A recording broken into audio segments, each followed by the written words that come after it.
So your van won't start. There's a lot of reasons for that. Let's talk about a few of them.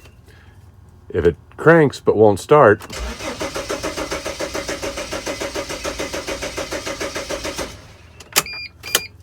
that might be your cam sensor, crankshaft sensor not communicating with each other, might be not getting any fuel, might be fuse number 16 is blown down here.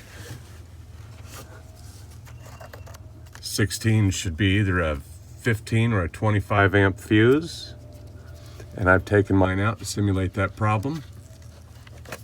Now if the next fuse below that is out, let's see, what is this, number 17 here, that's going to create a little bit different issue.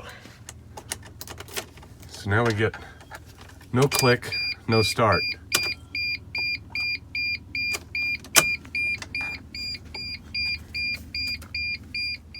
Now, if your radiator fan up front comes on when you turn the key on like this,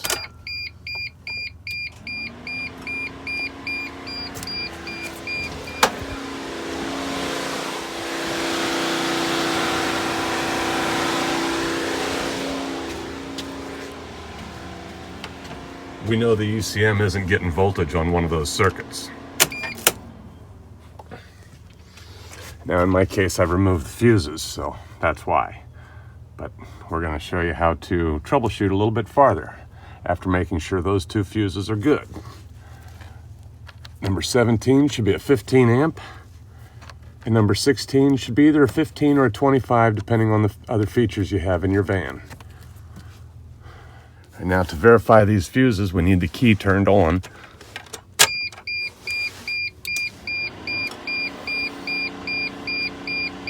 The fan has come on, like so many people have that problem, and that's because I've got the harness unplugged still. But we're going to check and make sure we've got voltage. So this means we're getting power to the fuse. This means we're getting power past the fuse. Now, the ECM on a North American van at least is located to the left of the steering wheel, up here. There's a bunch of wires in the way. So we're going to get a hold of the top. We can kind of feel it up there. Let's see if I can, yeah, we can see it with the camera and all those wires. What a mess. So we're going to grab it and pull it down until it crunches like that, comes out of its little spring clips, then we'll slide it out. So now we've got the ECM out. Don't know why those wires are all bare like that and open. So the long connector here is the engine harness, and the short connector over here is the body harness. We're going to pull the body harness off.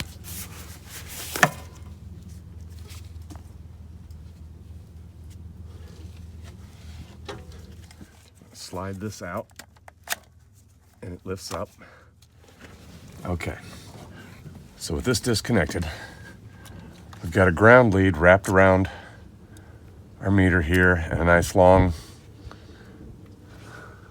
with a bare end, nice long wire with a bare end. So we're going to go ahead and ground that up here in the door hinge. Key is off. Body module is unplugged.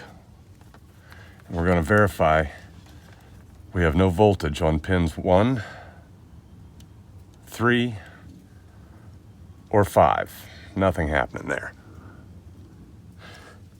Now if we take our ground wire, our little jumper, we're going to pin it into pin 44 right here, pin 44.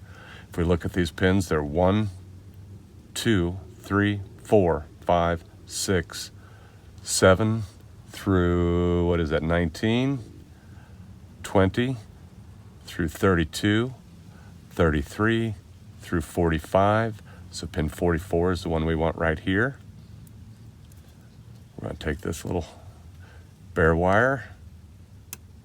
Now, I don't know if the camera's going to pick that up, but I hear a click happening over here. That's going to be the center relay under the dashboard clicks when I connect this. So we're going to go ahead and poke that thin little wire in there. Make sure you've got a thin wire. We don't want to damage these pins at all because they're very temperamental already. So a tiny little wire, we're going to poke in there and listen for that click. Okay, so it's pinned, it's clicked, and now we should have voltage on 1, oops, yep, 3, and 5. Now if your fuse circuit for fuse number 17 under the dash, I'm going to go ahead and pull that one out. You'll still hear that click, but you only have power on pins 3 and 5. You won't have power on pin 1. I'm going to put that fuse back in. I'm going to pull the one above it, number 16, and with that circuit out, now pin 1 has power, but 3 and 5 do not. All right, now before we put anything back together, we want to look real close into here, make sure we don't have any green pins. Everything looks kind of coppery colored or silvered, depending on what angle you get. Looks like they're copper colored on the ends, but silvered on the contact surfaces, top and bottom. We want to look in here and make sure we don't have anything green or funky looking. And if all looks good, make sure the key is off. We'll plug that back together. Pushes on like so. Okay, so now we know what it should do. What if it doesn't? Easy answer. If you're getting voltage on one of these, we tie them together back here. We don't want to tie all 3 of them together.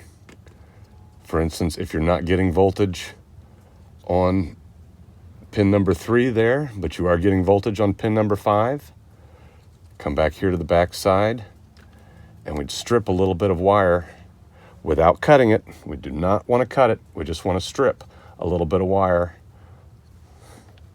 maybe about this long. What's that, an inch? 25 centimeters? Is that millimeters? Yeah, 25 millimeters, an inch, something like that.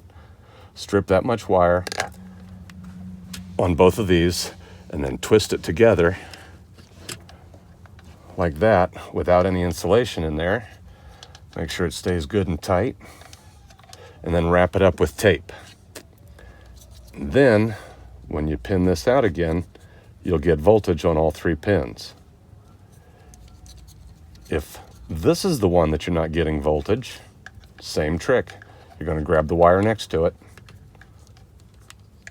strip them both down. If any of these issues arise, the problem is going to be in your fuse box, likely to be in your fuse box or in the relay underneath. So now, since this one checks out okay, we're going to put it all back together. We've got good clean connectors. We know we're getting voltage to all the right pins coming into the computer. And start the van.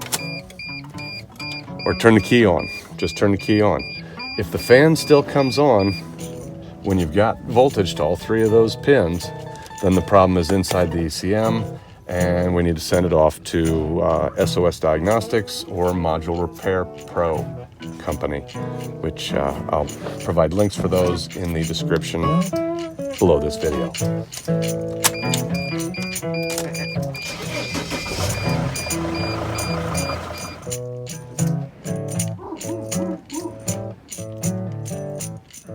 Do two things so I can see.